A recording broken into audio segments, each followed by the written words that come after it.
I once knew a nigga whose real name was William. His primary concern was making $1 million, being the illest hustler that the world ever seen. He used to fuck movie stars and sniff coke in his dreams. A corrupted young mind at the age of 13. Nigga never had a father and his mom was a fiend. She put the pipe down, but for every year she was sober, her son's heart simultaneously grew colder. He started hanging out, selling bags in the projects, checking the young chicks looking for hit and run prospects. He was fascinated by material objects, but he understood money never brought respect. He built a reputation cause he could hustle and steal, but got locked once and didn't hesitate to squeal. So criminals he chilled with didn't think he was real. You see, me and niggas like this have never been equal. I don't project my insecurities on other people. He fiended for props like addicts with pipes and needles, and so he felt he had to prove to everyone he was evil. A feeble-minded young man with infinite potential, the product of a ghetto-bred capitalistic mental. Coincidentally dropped out of school to sell weed, dancing with the devil, smoked until his eyes would bleed. But he was sick of selling trees and gave in to his greed.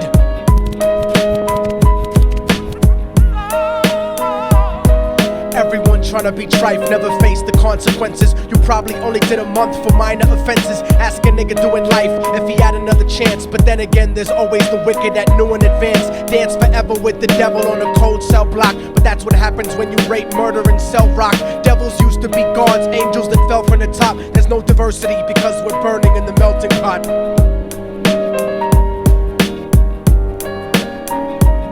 So Billy started robbing niggas, anything he could do to get his respect back in the eyes of his crew. Starting fights over little shit up on the block. Stepped up to selling mothers and brothers the crack rock. Working overtime, making money for the crack spot. Hit the jackpot and wanted to move up to cocaine, fulfilling the Scarface fantasy stuck in his brain. Tired of the block niggas treating him the same.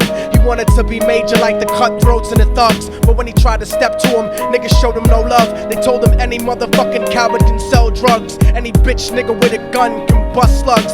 Any nigga with a red shirt can front like a blood. Even Puffy smoked the motherfucker up in the club. But only a real thug can stab someone till they die. Standing in front of them, staring straight into their eyes, Billy realized that these men were well guarded, and they wanted to test him before business started. Suggested raping a bitch to prove he was cold-hearted. So now he had a choice between going back to his life or making money with made men. Up in the sight, his dreams about cars and ice made him agree a hardcore nigga is all he ever wanted to be. And so he met them Friday night at 2:45.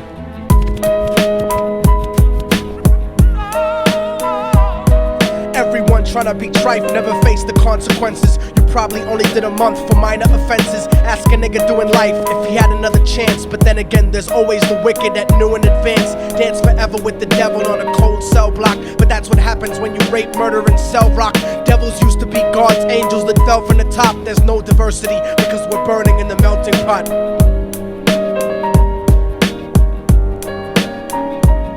They drove around the project slow while it was raining, smoking blunts, drinking and joking for entertainment, until they saw a woman on the street walking alone, 3 in the morning, coming back from work on her way home. And so they quietly got out the car and followed her, walking through the projects. The darkness swallowed her. They wrapped her shirt around their head and knocked her onto the floor. This is it, kid, now you got your chance to be raw. So Billy yoked her up and grabbed the chick by the hair and dragged her into a lobby that had nobody there. She struggled hard, but they forced her to go up the stairs. They got to the roof and then held her down on the ground, screaming, "Shut the fuck up and stop moving around." The shirt covered her face, but she screamed and clawed. So Billy stomped on the bitch till he broke in her jaw. Them dirty bastards knew exactly what they were doing. They kicked her until they cracked her ribs and she stopped moving. Blood leaking through the cloth, she cried silently. And then they all proceeded to rape her violently. Billy was made to go first, but each of them took a turn, ripping her up and choking her until her throat burned. Her broken jaw mumbled for God, but they weren't concerned. When they were done and she was lying bloody, broken and bruised, one of them niggas pulled out a brand new 22. They told him that she was a witness for what she'd gone through, and if he killed her, he was guaranteed a spot in the crew. He thought about it for a minute, she was practically dead, and so he leaned over and put the gun right to her head. I'm falling and I can't turn back.